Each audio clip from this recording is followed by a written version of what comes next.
Thanks for joining us here at noon. I'm Christine Pitawanich. Our top story takes us to Washington, D.C., where today the Supreme Court is taking up a case out of Southern Oregon that could change how cities penalize homeless people sleeping outside. The case at the center of today's hearing is Johnson v. Grants Pass. So here's how it all started. Back in 2018, a group of homeless people filed a class action lawsuit against the city of Grants Pass over its ordinances, which included fines and jail time. The Ninth Circuit Court ruled in favor of the homeless people, saying that people can't be punished for sleeping outside if they have nowhere else to go. The city appealed, and now it's up to the Supreme Court. Some people living in downtown Portland say they're ready for a change. I just kind of watch where I walk and kind of just keep my distance. You know, I'm old and I don't think it's going to get straightened around before I die. That's how I feel. If the Supreme Court rules in favor of Grants Pass, city governments would be allowed to give homeless people criminal and civil penalties. Our Kyle Aboshi will have the very latest during this evening's newscasts. And this week, Portland City Council is set to consider two different camping ban proposals. They were scheduled to potentially vote on one proposal from Mayor Ted Wheeler. That is until Commissioner Rene Gonzalez introduced his own plan. Wheeler's plan would impose fines or jail time if campers refuse shelter when there's space available. Gonzalez's plan would allow the mayor or some other designee to set the rules when it comes to camping on public property. City Council is expected to discuss both proposals on Wednesday. Also today, closing statements are expected in the case involving Officer Andrea Mendoza, the Vancouver police officer accused of fourth-degree assault for threatening to tase a shoplifting suspect's genitals during an arrest last year. Mendoza took the stand in her own defense on Friday. She says the man was resisting arrest and she needed to subdue him. That man, who was 19 at the time, also testified Friday.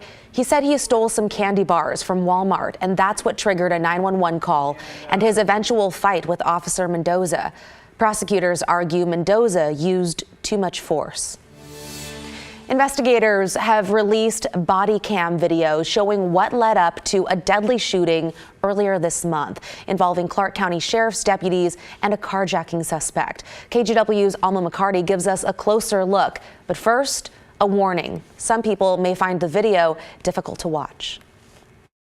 Just after 11 Saturday morning in the Salmon Creek American Legion parking lot. Hands up! What's going on? Hands up! I want to give you well, stop! Clark County deputies encountered one of the carjacking suspects they'd been seeking out, emerging from the van reported stolen. You guys get back! He's got something in his hand!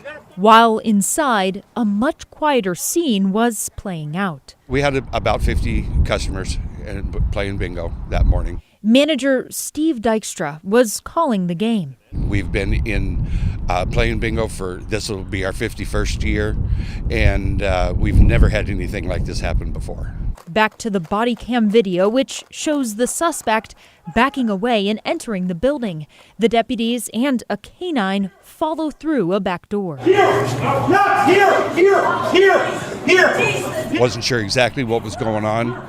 I seen the dog come in right behind him, and then the officers were there, and from start to finish was less than 45 minutes. Dude, you're gonna get shot! Within moments, gunfire erupted near the bathrooms. Everybody out, get shot! From the video paused by the sheriff's office, it appears the suspect pulled a gun, aiming directly at the deputies, as those inside evacuated. They handled it very well. They didn't rush to get out. Dykstra says the bingo players were escorted to the Walgreens parking lot. You guys ready? Ready. Okay. Moving. Do not move. Deputies back inside took several minutes to assess the situation before rendering aid. Emergency responders pronounced the suspect dead at the scene and later identified him as 41-year-old Benjamin Woods from Prineville. Reflecting now, Dykstra believes the sheriff's office stepped in at the right time shielding his customers. They did just exactly what they were supposed to do. They protected my people because there was 4 of them standing in front of him, and that protected my people, plain and simple.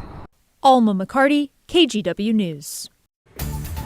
Now to a traffic alert. Right now, things looking pretty okay. They're moving along okay on the Wells Fargo Skycam there. If you or anyone you know, though, will be driving around downtown Portland today, heads up. Multnomah County officials say drivers can expect traffic delays on the Morrison Bridge until about 3:30 this afternoon. We're told it's due to bridge lifts associated with maintenance work. Officials are encouraging people to plan ahead and use alternative routes to avoid possible delays. Rod, we are starting this week off with some blue skies. I see them right behind you. Yeah, we have one more day of this, and then we change into what we need. And what we need is a little run of some soaking rainfall. And I'll talk more about what's coming up later in the week in my complete forecast. But for the remainder of your afternoon, just the gorgeous weather continuing. Cannon Beach Live behind me with all of the blue sky and 59 degrees with a northeast wind that's light. So absolutely gorgeous weather. Same thing over in Central Oregon. There you see Mount Bachelor reflecting on the little pond that sits in behind the main resort over there in Sun River. Beautiful day. Temperatures will be in the 50s generally in Sun River this afternoon. Portland's sitting at 58 right now, and I think we definitely get up to 70. We may get as warm as 72 this afternoon. It'll still be mainly clear and 65 for you this evening. One more day. I'm still eyeing Thursday as the start of what could be a little run of some soaking rains, and we'll get more into that in my complete forecast coming up. Okay, thank you, Rod. If you've been keeping up on the news, you probably know Nike says it's planning to lay off hundreds of employees from its world headquarters in Beaverton. We're talking about 740 jobs, and this comes after the company announced initial layoffs back in February.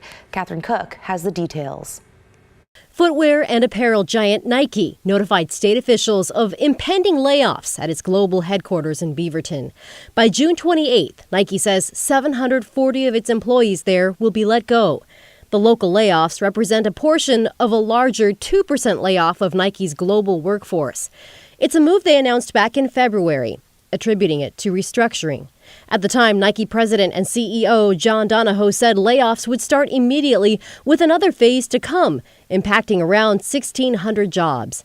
In a statement, the company said the moves will position Nike to pursue, quote, growth opportunities. Nike's always at our best when we're on the offense, the statement read. The actions that we're taking put us in the position to right-size our organization to get after our biggest growth opportunities as interest in sport, health, and wellness have never been stronger. While these changes will impact approximately 2% of our total workforce, we are grateful for the contributions made by all Nike teammates. Prior to the layoffs, Nike says its Beaverton headquarters hosted more than 11,000 employees. Catherine Cook, KGW News.